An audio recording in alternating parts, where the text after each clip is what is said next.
What's going on, everyone? Welcome back to the show. So today I want to talk about this Social Security increase that we could see if the Senate can pass this bill. And I want to answer two questions. In the comments, you guys are asking me how many people will this impact, so we'll go over that. And then also, you guys are asking me how far will they go back? Is this retroactive, or will this start from the day that the bill passes? And so we'll address that as well. But first off, if you guys can do me a favor, please like the video. And if you're watching this video and you want to see more content like this, please consider subscribing to the channel. Okay, so first thing that I want to do is I want to go over to the bill. And we're going to take a look at, will this be retroactive, or will this start maybe, let's say, the beginning of the year? Now, this is the bill here. And you see, it's just a one-pager. And the reason why is because it eliminates weapon GPO, but that's it. There are no other provisions that are in this bill. And so just showing you here, they've itemized it here. So this would repeal the government pension offset, so GPO. And then this is a section that would repeal the Windfall Elimination Act, or WEP. Now, we need to go down to the very bottom here and look at the effective date. And so when we're looking at the effective date, we see here, December 2023, okay? So it says the Social Security Act for months after December 2023. So that means that we would see this retroactive. It would go back until the beginning, they say after December of 2023, so that's basically January 1st of 2024. They'll go back. And so you'll most likely receive a check that will encompass the windfall elimination, and the GPO elimination. So you're going to get an additional check, basically, is what they're saying here. Now, one more thing that we need to talk about, too. This is the House version.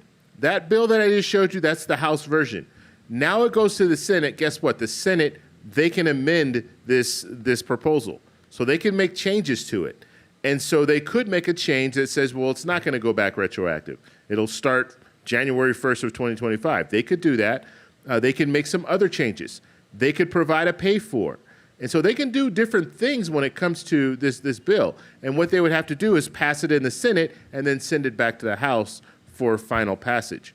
And so we could see that. Or the Senate could just take this up and just vote on it as is, which I said there's not very much in it.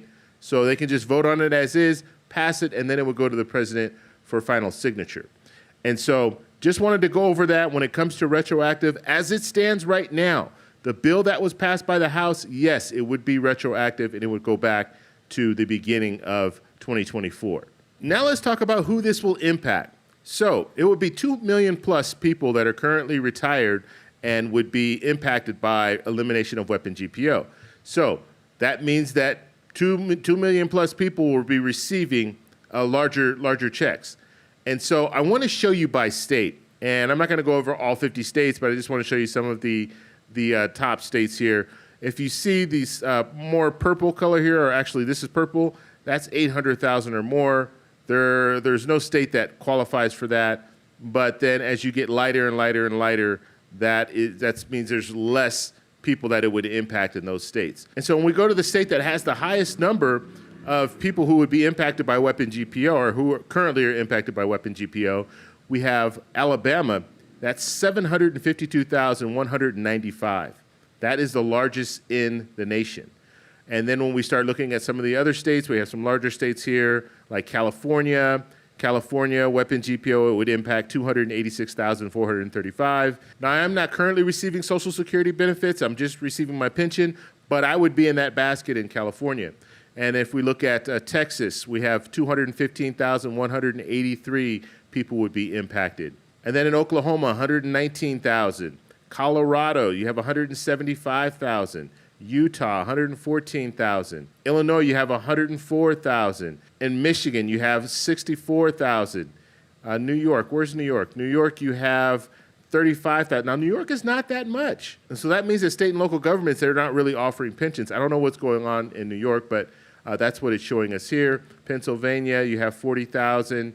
North Carolina, you have 38,000. And so you see a lot of people fall into that category, weapon GPO. So if you eliminate it, it will benefit a lot of people who are currently receiving Social Security benefits at a reduced rate. Now, what's going to happen next? We're going to see a vote in the Senate. Hopefully, we'll see a vote in the Senate in the next couple of weeks. I'm hoping they don't wait until the last minute and try to pass this. Hopefully, they'll pass it before Thanksgiving break, and then get it to the president so he can sign off on it. Another question or comment that people were making, they were saying, well, when President-elect Trump comes into office, he's just going to wipe this away. He's not going to be able to just wipe it away, first of all. Congress is going to have to vote on something to, make a change. And so he can't just wipe it away. So it'll be an act of Congress. It's not going to be just the president. He can't say through executive order, I'm going to wipe this away. I don't see him touching this. He's said in the past that he doesn't want to make any cuts to Social Security or Medicare, all that. So I would anticipate that he's not going to touch this. It just needs to get through the Senate and signed off by the president. It will probably pass the Senate. Senator Collins and Brown have a similar version in the Senate already, so they can go ahead and move forward and pass this. And then President Biden will have no problem signing this. And so I don't think we're going to see President-elect Trump make any changes to this after the fact. And it would be very, very hard for him to do that. And like I said, it would have to go through Congress. And I don't see Congress passing it now, and this is a bipartisan bill. I don't see them passing it now, and then next year when they have the new Congress come in, they dismantle it. I just don't see that happening. It's possible, but I don't see it happening. One thing that I'm a little, I don't know, I'm a little skeptical about is the fact that President-elect Trump might say, you know what? Let's hold off on this until I come into office. That way I can take credit for this. So he could do that, and that would postpone them passing this until next year. And they'll actually have to go through the whole process again. The House would have to pass it, and then the Senate would have to pass it, and then it would go to President-elect Trump's desk, and then he could sign off on it. He could say something like that, but I'm hoping he's not going to. And the fact that the House has already passed this, I'm thinking if he wanted to stop it, he probably would have said something already. And so we'll have to hope that that doesn't happen. But right now, we're focused on the Senate. When are they going to take this up and pass it and send it to the president's desk? If you guys have any other questions, let me know in the comments below. And one more thing, too, before I go. I know there's some people out there that receive Social Security benefits, and they're saying, well, what about us? What about us? We need help as well. The Social Security Fairness Act, this is at least one step in the right direction. They still need to reform Social Security. So we're still going to see something, hopefully, we'll see something where they're addressing the shortfall. And so I don't know. I'm not too confident about the new Congress that will be coming in, because we do have some people in the new Congress that are not really open to reforming Social Security, or I should say they want to reform Social Security, but by making cuts. So I'm not too sure about the Congress coming in, the new Congress coming in. So we might not see any movement in the next couple of years, but maybe if we have a new Congress coming in after that, in 2026, maybe we'll see some change at that point. But we'll just have to see what goes on in Congress. They're going to have a lot on their hands already. President-elect Trump has already said there's a lot of different things that he wants to do.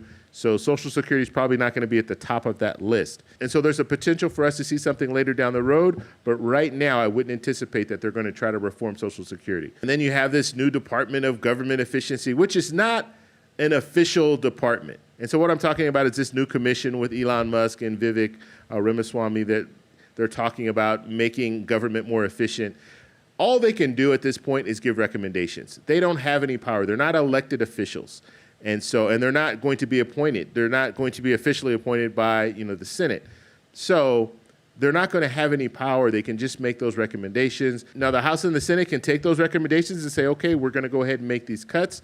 But Elon Musk and Vivek are not going to be able to make cuts on their own. So I just want to make sure that's clear.